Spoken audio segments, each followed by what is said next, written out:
Praise be to Jesus.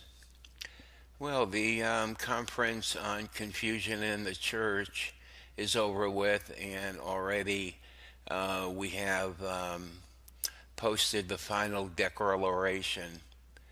The 6 point profession of faith, titled We Testify and Confess, reaffirms the church's unchanging teaching in key areas.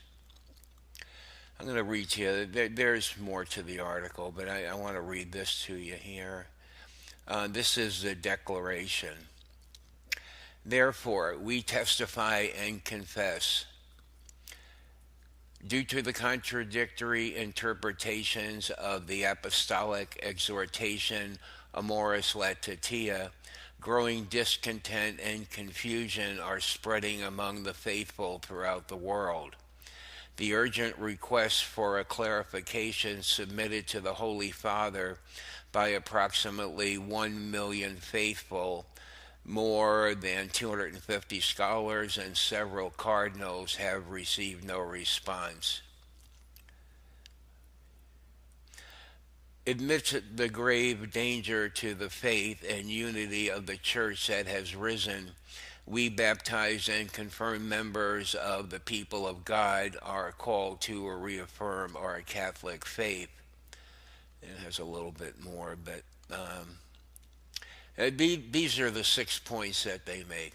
Therefore, in accordance with the authentic tradition of the Church, we testify and confess that: Number 1, a ratified and consummated marriage between two baptized persons can be dissolved only by death. Number 2, therefore, Christians united by a valid marriage who join themselves to another person while their spouse is still alive commit the grave sin of adultery. Number 3, we are convinced that there exists absolute moral commandments which oblige always and without exception. Number 4, we are also convinced that no subjective judgment of conscience can make an intrinsically evil act good and licit.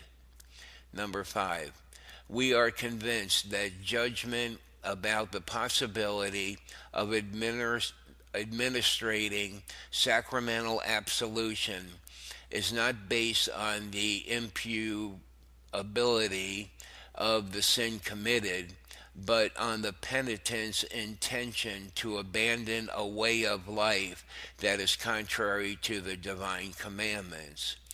Number 6, we are convinced that persons who are divorced and civilly remarried and who are unwilling to live in continence are living in a situation that is objectively contrary to the law of God and therefore cannot receive Eucharistic communion. And then there's a little bit more here. Our Lord Jesus Christ says, quote, if you continue in my word, you are truly my disciples, and you will know the truth, and the truth will make you free, unquote. John 8:31-32. With this conference, we confess our faith before the supreme pastor and teacher of the church and before the bishops, and we ask them to confirm us in the faith. So there's a little bit. I skipped a little bit of the article here and there. Talks about who spoke and a few other things. So that's pretty clear, I think, So enjoy your evening, and I will leave the link if you want to read the parts I left out, which is really nothing important, but you may want to read it anyway. So I'll leave that in the description box and at the end of the video.